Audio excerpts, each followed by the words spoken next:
Shalom a todos, sejam bem-vindos, nossos discípulos da Kehillah Mikdash David. Estamos aqui na nossa segunda aula para você que é nosso discípulo exclusivo, que faz parte dos nossos grupos de estudo.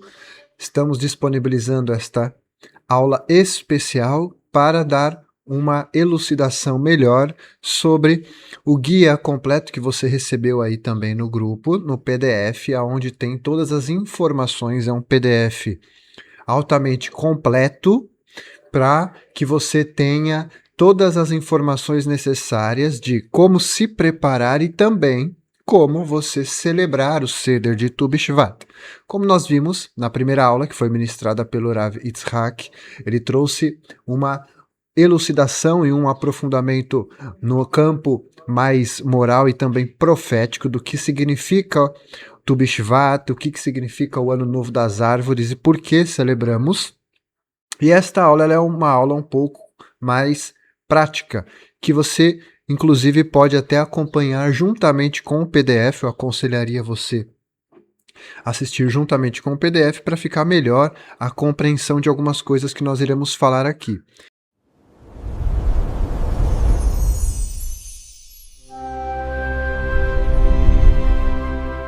Já no início deste PDF você vai ter aí um pouquinho do que é o Tu B'Shvat, nessa primeira página, onde eu vou pular praticamente porque já foi dito pelo Rav Yitzhak na primeira aula. E então eu gostaria de trazer aqui esse período, essa distinção entre como eram celebradas essas festas. Você vai ter aí nessa segunda página as origens e as fontes mais tradicionais, aonde é dito que no período da Mishnah, ou seja, no século 2 e 3, então os sábios estabeleceram isto como o Rosh Hashanah das árvores, o Ano Novo das Árvores, que é uma era principal, principalmente em relação aos dízimos que eram separados nesta época.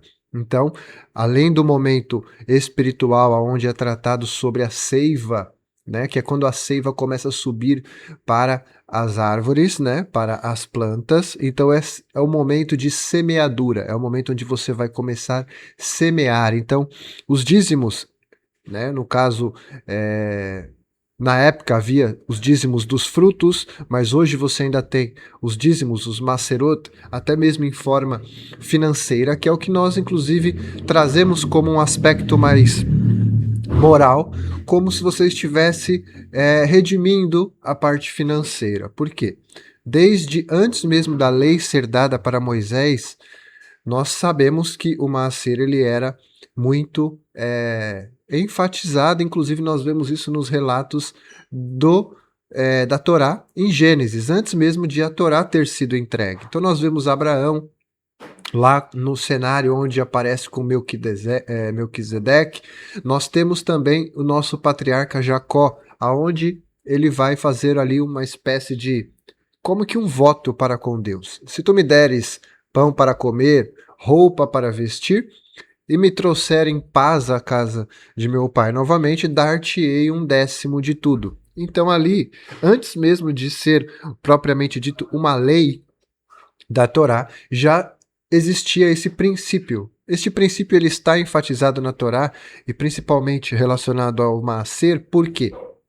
Porque faz parte de você consagrar o seu dinheiro, consagrar os seus bens. Porque sabemos que tudo vem de Deus e, na verdade, tudo é dele, tudo pertence a ele. Então, nada de fato, verdadeiramente, vamos dizer assim, 100% de tudo que nós temos é nosso.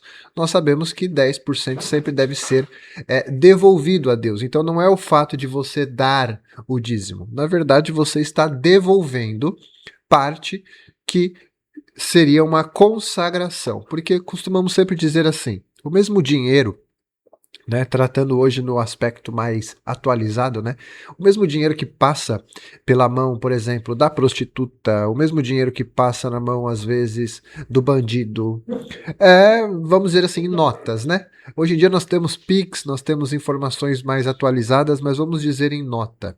Esse mesmo dinheiro que passa em uma mão de uma pessoa que comete um pecado para outra mão e assim sucessivamente, pode ser esse mesmo dinheiro em nota que passaria pelas nossas mãos. Então você está trabalhando ali numa forma de girar a economia, né? É como se diz hoje em dia. Então está girando a economia, então esse mesmo valor monetário ele passa por mão de várias pessoas. Quando ele chega na nossa mão, é uma forma espiritual de nós limparmos e redimirmos o dinheiro. Não apenas olhar o dinheiro como algo negativo, como que poderia trazer muitos pecados e etc., como mostrar agora o âmbito positivo que ele traz. Então, esse primeiro período da Mishnah, quando eles tratam em relação ao Maaser, é para que você dê significado espiritual para as coisas mais físicas.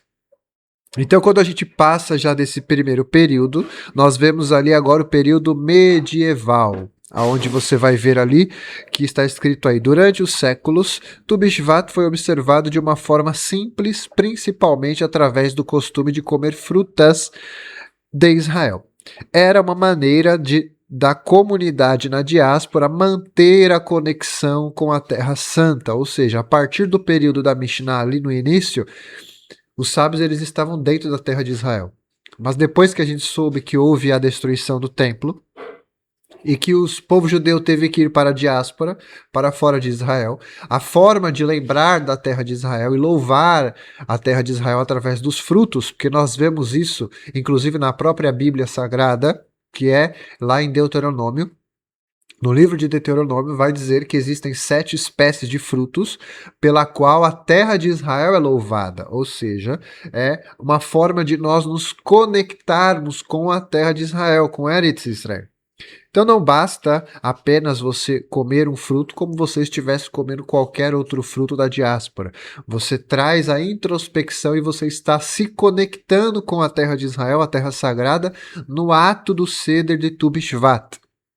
Ok? Então, além de você extrair os simbolismos de cada fruto, de cada espécie, você está automaticamente também se conectando com a própria terra.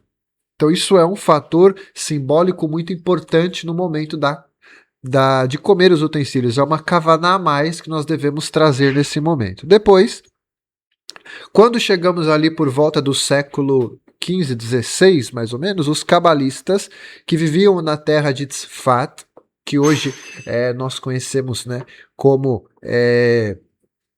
Safed, que você deve ter conhecido assim, que são as montanhas que estão ali localizadas na região da Galileia, inclusive, que é um lugar altamente cabalístico. E quem viveu naquela região, nada mais, nada menos do que o nosso mestre Yeshua.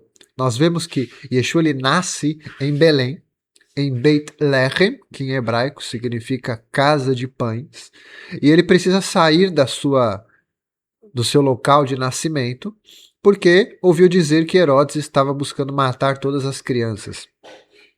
Todos os pequenos, todos os meninos, porque havia descobrido que nasceria o rei dos judeus, o rei de Israel. Então Yeshua ele sai, né, o seu pai José leva ele para o Egito, e depois, quando passa esse período, ele precisava retornar. Um anjo aparece para José em sonho e fala, pode voltar, porque todos aqueles que buscavam matar o menino morreram. E quando ele está voltando, ele vê que Arquelau, que era o filho de Herodes, estava no trono. Logo, José deve ter pensado assim, poxa, se eu voltar, ele é o filho ali de Herodes. Então ele vai lembrar ainda dessa promessa de matar todas as crianças, então eu não posso voltar diretamente para a cidade do meu nascimento. E ele vai para um lugar chamado Nazaré, que é um lugar ali na Galileia. Lugar este que foi conhecido como hoje a cidade dos cabalistas. E nesse período aqui do século XVI,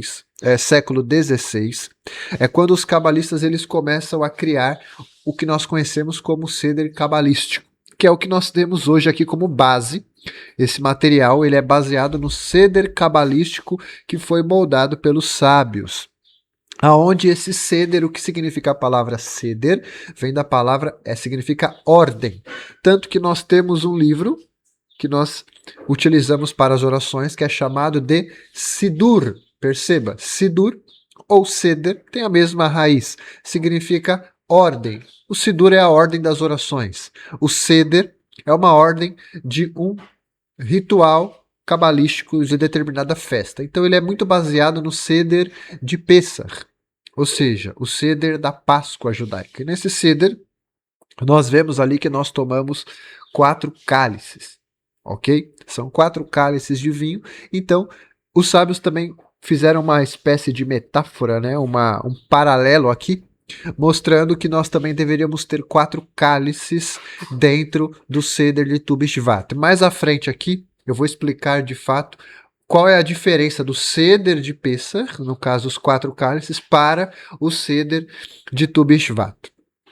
E hoje, no período moderno, depois do século XX, especialmente com o movimento mais sionista, como você vê aí, e a fundação do Estado de Israel, Tu B'Shvat ganhou uma nova dimensão escatológica. O plantio de árvores tornou-se central, simbolizando o reflorescimento da terra de Israel e a consciência também ambiental. É como se fosse uma espécie agora de renascimento da própria redenção. Então, Tu B'Shvat, ele trata também de uma festividade que vai estar ligada a era messiânica, porque existe uma profecia dentro do Tanar, nos profetas, onde diz que nos últimos dias floresceriam novamente, a terra de Israel iria florescer novamente, e que haveria águas sendo jorradas, águas sendo novas nascentes, aonde haveria uma seca. Então, se você visitar alguns lugares na terra de Israel hoje, você vai perceber, inclusive você até tem documentários falando sobre isso, onde são locais na terra de Israel hoje que é extremamente seco, é extremamente rochoso e deserto. E nestes locais estão surgindo rios, lagos, aonde estão brotando peixes. Simplesmente eu vou chamar aqui do nada, ok? Por quê? Porque isso é parte das profecias se cumprindo. Então não apenas a gente vai olhar o Seder de Tu B'Shvat como, por exemplo, a primeira camada que nós vamos nos conectar com os frutos da terra. Segunda camada seria se conectar com a terra de Israel. E a terceira camada é você se conectar com o reflorescimento da terra de Israel. Porque uma coisa é ser a terra no seu sentido físico e natural. Outra coisa é você olhar para a terra de Israel no sentido espiritual e de redenção e o quanto ela é importante. Por isso que hoje, nos dias de hoje, nós honramos todas essas tradições. A consciência alárrica, por exemplo, sobre os dízimos, a Orlá, que é uma mitzvah praticamente voltada para a terra de Israel, ela é uma mitzvah diretamente ligada à terra de Israel, mas mesmo assim nós praticamos fora de Israel. E a consciência mística também do Seder, a qual existe o compromisso moderno e escatológico da sustentabilidade do Seder de Tu B'Shvat. Então aqui nós vamos olhar várias camadas. A camada física das frutas, dos frutos, a camada de você se conectar com a terra de Israel, também fisicamente falando, e uma camada superior que vai estar ligado com a escatologia, com o florescimento, o reflorescimento da terra de Israel nos últimos dias, aonde nós vemos também isso explanado dentro dos profetas. E aí, em cima disso, nós podemos perceber algumas perguntas aqui, que inclusive nós temos uma reflexão dentro do PDF. Tem algumas coisas aqui que eu não vou poder abordar, vamos dizer assim, totalmente o PDF, porque algumas coisas aqui são para o Seder propriamente dito. Então é necessário deixar algumas reflexões e alguns insights para o momento específico do Seder, ok? Mas eu tirei um trecho aqui que é uma reflexão onde nós vamos dizer o seguinte, sobre essas 3 camadas que são as raízes, o crescimento e os frutos. Sobre as raízes, sobre as minhas raízes, a pergunta a se fazer é: de onde nós viemos? De onde eu venho? Quais os valores e as tradições que me foram transmitidas pela minha família e pela comunidade? O que, de fato, me ancora nos momentos mais difíceis? Então, as raízes, ele está conectado um pouco com aquilo que o profeta Jeremias ele vai dizer assim. Quando perguntarem Quando você quiser saber os caminhos antigos, quando você quiser conhecer as veredas antigas, pergunte ao teu pai e ele te orientará. Então os antigos, eles servem de fato como uma espécie de placas, de nortes, aonde vai nos guiar para uma direção correta. Então nós não conseguiremos, por exemplo, ter uma direção correta sem antes olhar para aqueles que vieram antes de nós, porque temos que ter a consciência de que quem vem antes sempre é maior. Os mais velhos, eles sempre serão maiores. Nunca alguém que vem depois, que é alguém mais novo, se tornará maior. Ele pode se tornar talvez maior em alguns conhecimentos, talvez devido a tecnologia, a ter o conhecimento, as sinapses um pouco mais aguçada em determinados pontos da sua vida, mas na experiência vivida, sempre quem veio antes é maior. Então você precisa saber de onde você vem.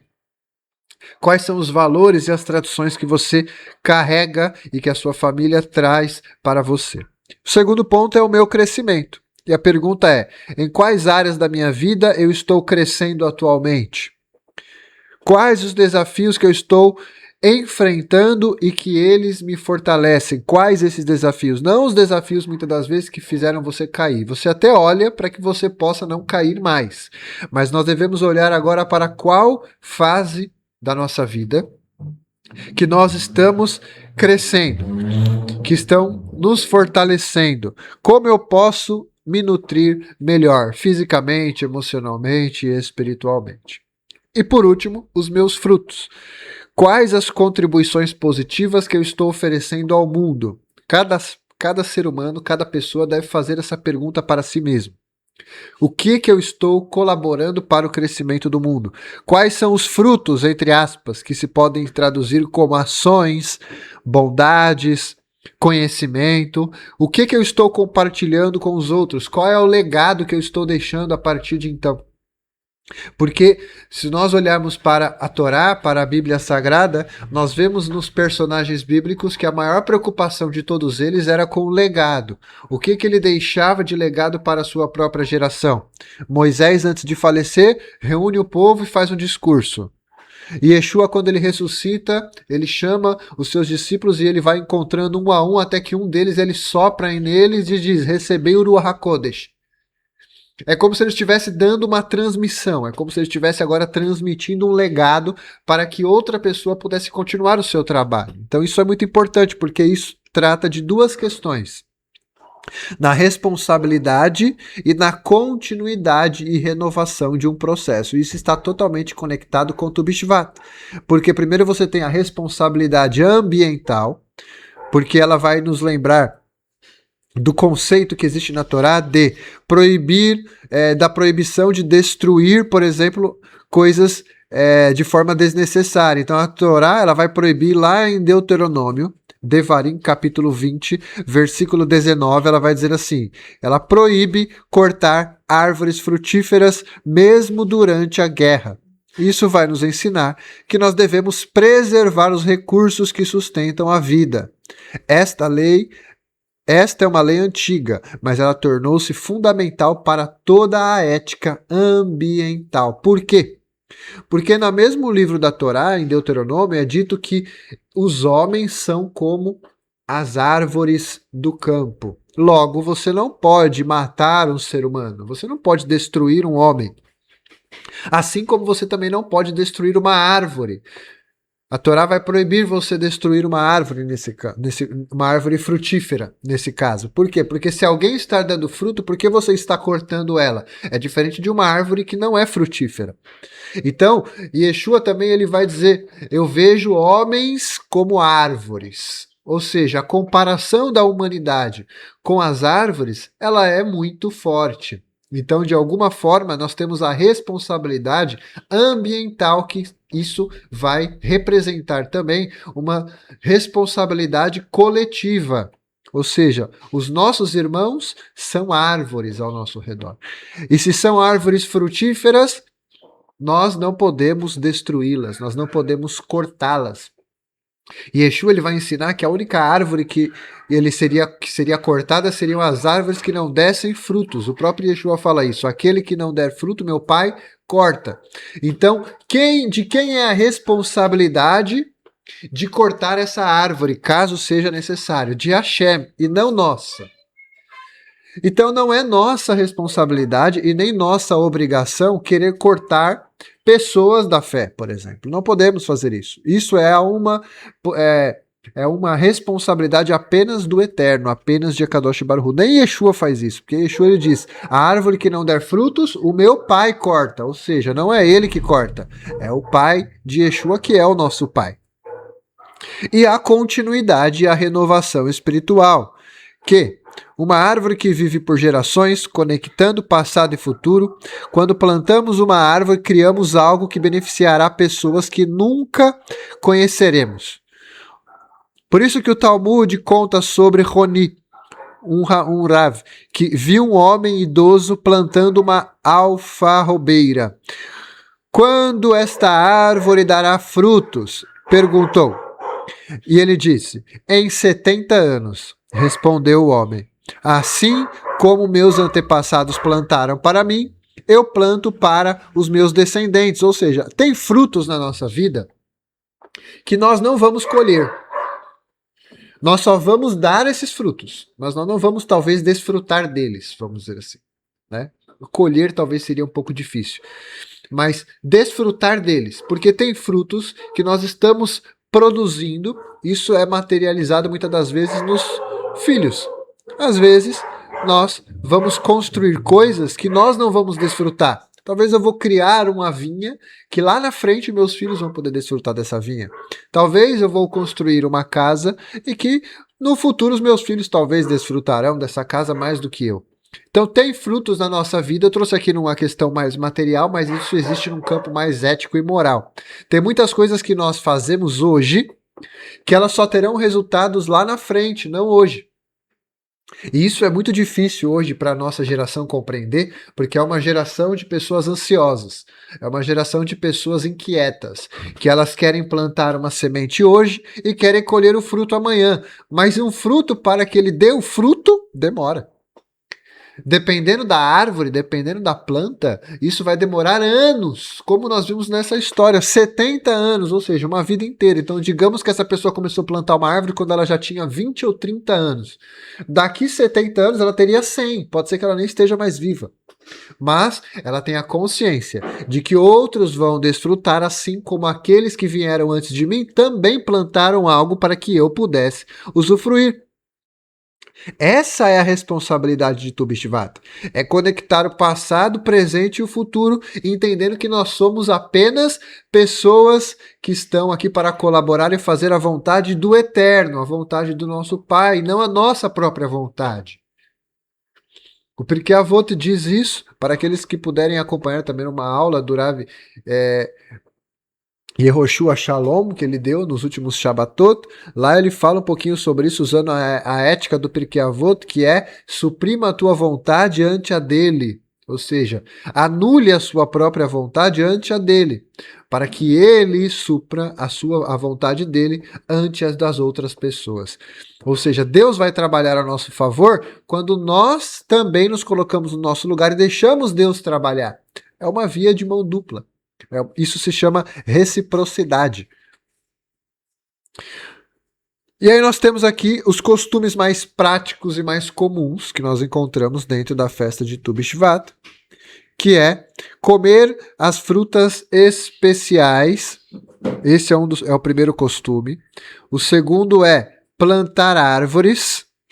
O terceiro seria o estudo dos textos propriamente ditos de Tu B'Shvat. E o quarto, que é fazer de tzedakah e também projetos comunitários, ações sociais, o cuidado com o âmbito comunitário. Então, Dentro dessas tradições, nós vamos ter aqui as espécies para nós falarmos aqui dos frutos especiais que nós temos que comer. Então, em hebraico é chamado de Shivat Aminim, que são as 7 espécies que a Torá vai descrever em Deuteronômio capítulo 8, versículo 8, que está dito que é uma terra de trigo e cevada, de videiras, de figueiras e romanzeiras, uma terra de oliveiras, de azeite e de mel de tâmaras. Deuteronômio capítulo 8, verso 8. Por quê? Porque de acordo com o texto da Torá, estas são as 7 espécies pela qual a terra de Israel é louvada. Não é apenas uma espécie, eu vou pegar ali um abacate, eu vou pegar uma laranja. Existem várias frutas e você vai poder colocar várias frutas também dentro do ceder, ok? Você não está limitado a apenas essas 7 espécies, é isso que eu gostaria de trazer para vocês. Então vocês vão poder enfeitar a sua mesa com várias frutas, com várias espécies de frutos, ok? Então, você não está limitado apenas a essas 7 espécies, mas você precisa dessas 7 espécies. Porque, na verdade, delas fluem as outras espécies. Então, é como se nós estivéssemos vivendo também um pouco da outorga da Torá, da entrega da Torá. Aonde quem recebeu a Torá, nós dissemos, toda a humanidade recebeu a Torá. A Torá, ela é para todos. Mas quem foi o detentor da Torá? O povo de Israel. O povo de Israel estava no pé do Monte Sinai e lá disseram, faremos e ouviremos. Foi o povo que recebeu e acatou sobre si a obrigação de cumprir a Torá. Então é como se nós estivéssemos dizendo o seguinte, nós temos essas 7 espécies obrigatórias, mas você pode também enfeitar a sua mesa para degustar, obviamente, comer outras espécies. Então nós vamos começar aqui. A primeira delas e principal, a primeira seria o trigo, que vai estar envolvendo inclusive o pão. Então você pode, porque para fazer o pão a base dele é a farinha de trigo, é o trigo. Então você pode comer o trigo ou você pode também fazer uma halá, um pão, tá bom? Então é muito bom, se você puder, faça um pão, porque normalmente a primeira brahá a ser feita é a brahá Hamotzi Lechem Min Haaretz. Bendito seja o Eterno que fez brotar o pão da terra. Então é como se esse pão simplesmente brotasse e aparecesse. Porque Deus, ele é o único que tem a capacidade de criar o que os sábios cabalistas chamam a criação do Yesh Me'ain. Yesh Me'ain significa criar algo a partir do nada. Então, quando a brahá é dita que faz brotar o pão da terra, quando você ouve até no português, parece assim, que você estalou os dedos e brotou o pão. Obviamente que você precisa, nós no nível humano, nós não temos essa capacidade. Nós precisamos pegar a farinha, misturar, fazer ali, sovar a massa, porque o homem ele só consegue criar alguma coisa a partir de uma realidade já pré-existente, uma matéria pré-existente. Deus ele cria a partir do nada. Então aqui nós estamos trazendo essas duas camadas. A camada humana, de criar e fazer o pão ali a partir de uma matéria, que é o trigo, e fazemos uma brahá que diz que faz brotar o pão da terra. Como quem quer dizer, Deus ele poderia fazer esse pão brotar em qualquer momento. Bastaria eu ter a intenção de fazer esta brahá. Por isso que nós fazemos as brahot. As bênçãos, muitas das vezes, em cima de um alimento que nós temos na mão, então nós sabemos. É como se eu estivesse dizendo assim, será que eu teria o potencial, conjecturando aqui agora, obviamente, de não ter nada na minha mão e fazer uma brahá do pão e de repente um pão brotar? Se Deus quisesse, ele poderia fazer isso. Mas nós pegamos o alimento que nós estamos vendo e fazemos a brahá em cima daquele alimento, como quem quer dizer assim, então Hashem, eu estou absorvendo a espiritualidade que está dentro desse alimento, porque esse alimento aqui não serve só para eu encher a pança, vamos dizer assim. Não serve só para isso. Então ele vai nutrir tanto o meu corpo físico, como ele também vai nutrir o meu campo espiritual. Porque como nós já vimos em outras aulas, todo o alimento físico, ele possui uma centelha divina, porque todas as coisas nesse mundo físico possuem centelhas divinas. O segundo é a cevada, chamada de seorá em hebraico. que representa a humildade, a simplicidade. A cevada era considerada um alimento mais simples do que o trigo. Então, o trigo normalmente era mais caro. Então, talvez uma pessoa não conseguiria ser tão afortunada e não conseguiria o trigo naquele momento, então ela poderia optar pela cevada, lembrando-se sempre do valor do básico, do essencial, ou seja, de que nós precisamos ser gratos por aquilo que Deus nos dá. Terceiro item é o fruto da videira, que vai ser o vinho, ou o suco de uva natural, que vai simbolizar a alegria, a santificação, a celebração. O vinho é usado sempre para Kiddush, como nós fazemos no Shabat, nas festas, porque são momentos sagrados.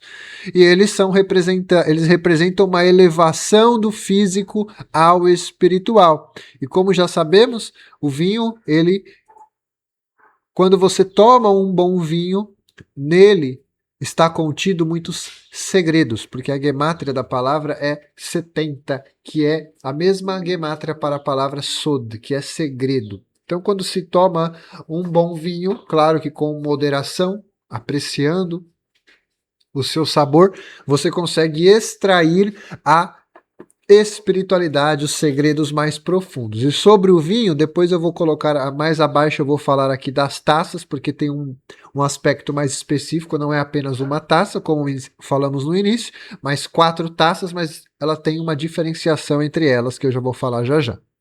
Depois do fruto da videira, nós temos o figo, que representa a paz, a shalom, a abundância e o estudo da Torá.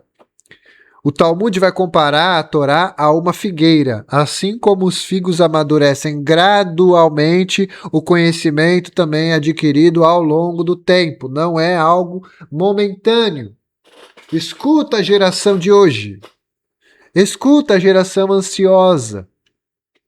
Os frutos da figueira só dão com o tempo, gradualmente. Não adianta você plantar hoje querendo amanhã colher. Não existe isso. Se você está nessa ansiedade, você está com algum problema. Você está com um problema sério na sua alma. Você precisa trabalhar isso, essa inquietude, esta impaciência. Então você precisa trabalhar isso com muito afinco, porque a própria figueira vai nos mostrar este exemplo. E ali nós vamos servir, por exemplo, figos frescos, secos, de várias formas ali para que você possa degustar naquele momento. O próximo item é o rimom, que é a romã, que está ligado com as mitzvot e as boas ações, porque a romã, segundo os nossos sábios, dizem que ela tem 613 sementes.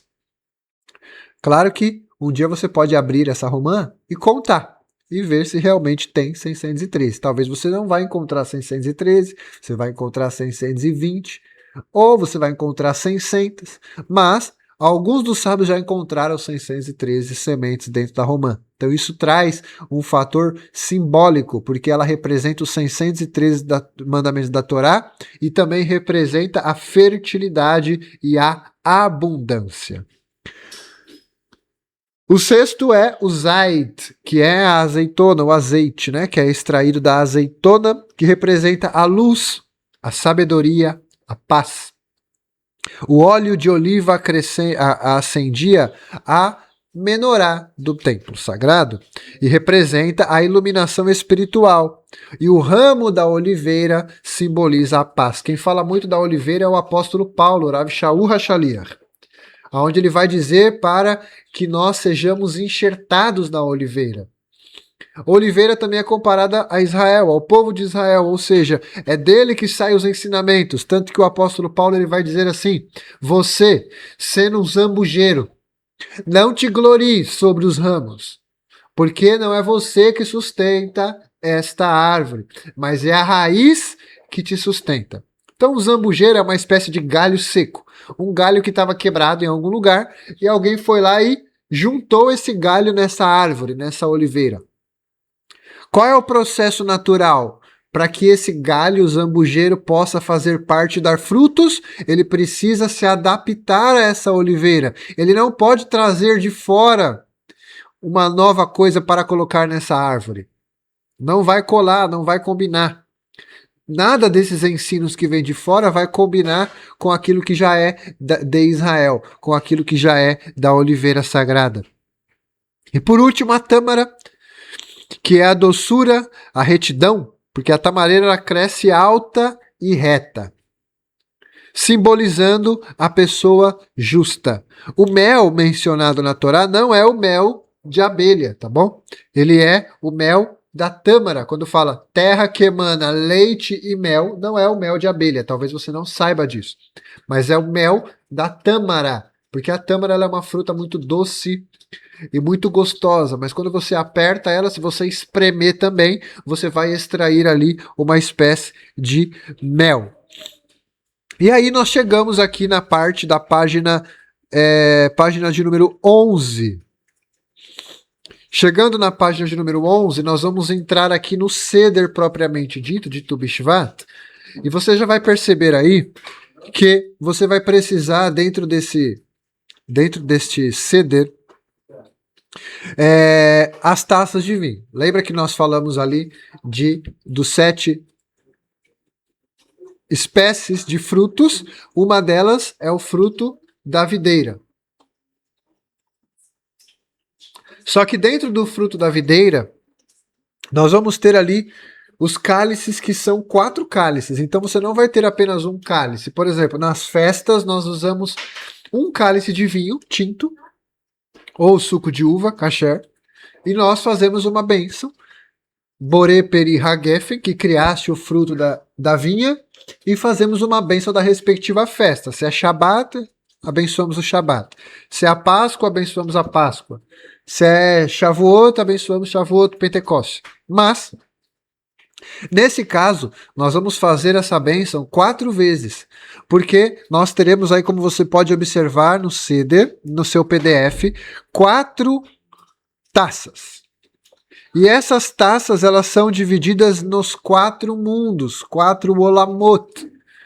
Esses mundos, eles são não planetas, ok? Talvez muitas pessoas, quando a gente fala dos olamot, dos mundos cabalísticos, algumas pessoas podem ainda não ter o devido conhecimento e achar assim, o que ele está falando? Será que ele está falando do planeta Terra, de Marte, de Júpiter? Não. Nós estamos falando de uma consciência. O mundo que nós estamos falando aqui não é um planeta apenas, tá bom? É uma consciência, são lugares espirituais aonde nós temos diferentes aspectos dentro desse mundo espiritual. E esses 4 mundos são o mundo de Asiá, que é o mundo da ação, esse mundo físico, mundo concreto, o mundo da matéria. O segundo mundo, de baixo para cima, é o mundo de Yetzirah, que é o mundo da formação, onde está ligado aqui nesse caso, o mundo emocional, que está conectado com a primavera, aonde está a brotação. O mundo de Asiá está ligado com o inverno. O terceiro mundo é o Olama Beriá, que é o mundo da criação, o mundo mais intelectual. É o verão, é o florescimento. E o quarto mundo é o mundo de Atzilut, que é a emanação. Então, dentro desses 4 mundos, você vai precisar preparar esse ambiente, como você pode ver aí no seu PDF. Você vai pôr uma toalha, de preferência com tons naturais, uma toalha bem bonita. Você vai precisar de um vinho tinto ou suco de uva e um vinho ou suco de uva branco, tá bom? Por quê? Porque nós vamos precisar de 4 taças. E dessas 4 taças, você vai perceber que elas estão numa coloração diferente, tá bom? Você não vai tomar as 4 taças de vinho iguais. Você vai ter ali uma separação, uma tonalidade diferente de cor, de acordo com os mundos que nós explicamos aqui agora. Então, no primeiro caso, no primeiro mundo, por exemplo, no mundo da ação, no mundo de Asiá, você vai tomar a primeira taça com o vinho ou o suco de uva totalmente branco. Ok? Você não vai pôr nada do vinho tinto. Então a primeira taça ela estará posicionada com o vinho branco representando o mundo de Asiá. Nós não vamos trazer a explicação de cada mundo agora, porque, como disse, tem algumas explicações, algumas abordagens que ficarão apenas para o Seder. No segundo cálice, você vai colocar a taça quase que cheia de vinho branco com algumas gotas de vinho tinto. Ou seja, vai dar uma coloração um pouquinho mais rosada, um rosado mais claro. Na terceira taça vai representar Beriá. Então ali é uma espécie já meio que meio a meio. Como diz em hebraico, carra, meio a meio. Você vai trazer um pouco de vinho tinto e um pouco de vinho branco, onde vai dar também uma coloração um pouco mais forte, obviamente, do vermelho, mas ainda não totalmente vermelho. E aí, nesse ponto, é onde nós estaremos no terceiro mundo, no terceiro campo, que é o campo de Beriá. Para aí sim, o quarto e último cálice, nós estaremos tomando o vinho completamente vermelho, completamente tinto, que vai representar o mundo de Atzilut. Como disse, as explicações de cada mundo vai ficar para o Seder, porque senão, se nós explicarmos tudo aqui, como ficaria o Seder, né? Então, algumas coisas nós precisamos de fato explicar e aprofundar mais no momento, até pelo ambiente, a kavaná do momento. Então, basicamente, esses são os cálices e as 7 frutas, os frutos da terra de Israel. E aí na próxima página você vai ver aí, você vai poder encontrar a ordem para que você possa separar as categorias. Então você vai ter aí, cabalisticamente, o aconselhado é adquirir 5 espécies de cada grupo. Você está vendo aí que tem uma cor diferente de cada um desses grupos? Então, se possível, alcançando uma variedade de 15 frutos, que é o valor numérico desse dia, que vai ser o calendário bíblico Tu Bishvat, que significa 15 de Shvat. Então você vai ter aí, pode olhar no campo esquerdo do seu PDF, aqueles frutos que a casca não é comestível, que ela vai simbolizar uma proteção externa, que é duro por fora, mas por dentro ele é adocicado. Ele pode representar o mundo físico, que esconde a centelha espiritual dentro dessa casca, que nós chamamos de kelipá.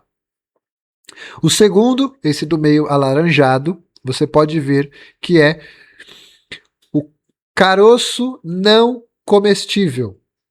Então ele suaviza suavidade externa, mas a essência seria dura. Então você vai ter o exemplo aí, o pêssego, por exemplo, nectarina, ameixas, cereja, manga, azeitona, tâmara, você tem aqui o abacate, você tem algumas outras espécies de frutos também, aonde você não come o caroço.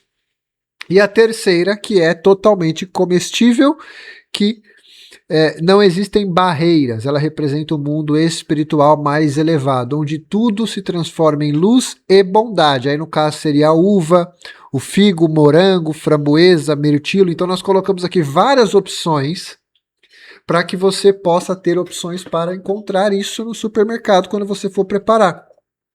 E aí na página 13 você vai ver aí que vai começar o Seder, onde nós temos ali o oficiante, né, falando algumas palavras, e todos também podem também falar para que possa haver um diálogo.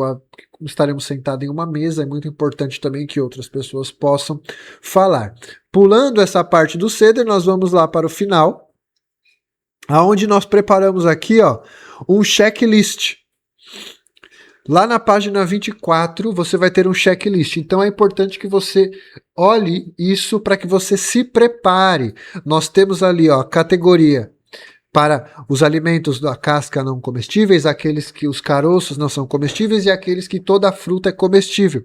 Então nós colocamos ali opções para que você possa desfrutar e ter opções. Às vezes, Rabino, então será que eu vou ter que comprar todas essas frutas que estão no PDF? Não necessariamente. Você precisa dar prioridade em primeiro lugar para as frutas que são da terra de Israel. Essas eu aconselharia você dar essa preferência, até porque é o simbolismo principal. E aí você vai comprando de acordo com a sua posse, de acordo com o que você conseguir. O que for melhor, partindo do seu melhor, com certeza Deus vai aceitar isso com muito agrado e você vai ter um momento muito agradável e feliz na noite do Seder Tu B'Shvat. Então é importante que você olhe além disso. Você vai ter as bebidas específicas, a questão dos pães e inclusive também, olha lá, a logística. Aonde você confirmar o número dos participantes é importante, verificar as restrições alimentares é importante, preparar o espaço com cadeiras e mesas também, isso é muito importante, testar os equipamentos e também lembrar o envio de um convite para aqueles que irão participar com você. Por quê? Porque você fazendo tudo isso com antecedência, você consegue se preparar. Por isso que essas aulas sobre o Seder de Tu B'Shvat, elas estão sendo já disponibilizadas com 1 semana e meia, praticamente quase 2 de antecedência, para que você possa se programar. Para que você possa ir para o mercado, para que você consiga pedir vinho e suco de uva a tempo, para que chegue até você. Então, tudo isso, toda essa logística, ela é de extrema importância, tá bom? Então, nós vamos ficando por aqui com essa aula prática, com esse guia prático, onde eu consegui, acredito eu, desenvolver e explanar melhor cada um dos itens, trazendo um pouquinho da simbologia, sem deixar, obviamente, sem faltar, né, para o Seder de Tu B'Shvat, que nós precisamos também falar sobre isso. Então, que o Eterno possa abençoar a todos vocês que estão conosco, sempre nos ajude através das suas contribuições, podendo também compartilhar todos os vídeos do nosso canal. Esse especificamente não, porque esse é um vídeo exclusivo para você, nosso discípulo. Esse é um vídeo que quem recebeu, apenas você que está no grupo de estudos, e o PDF você que recebeu também dentro do grupo de estudos. Então esses dois materiais você não divulga para outras pessoas, ok? Apenas para as pessoas que estarão no grupo e também participando com você no Seder de Tu B'Shvat. No demais, convidamos você a sim compartilhar o nosso canal, a compartilhar os conteúdos da nossa sinagoga, compartilhando, divulgando e também aproveitando para nos ajudar financeiramente, porque estamos nesse momento de florescimento da comunidade, da Kehillah Mikdash Davi, aonde estamos nos preparando para irmos para um espaço sinagogal, efetivo, concreto, e sabemos e temos a plena convicção de que Hashem está conosco, nos auxiliando em tudo isso. Então, que o Eterno possa abençoar a todos grandemente. Shalom, shalom, lehitraot.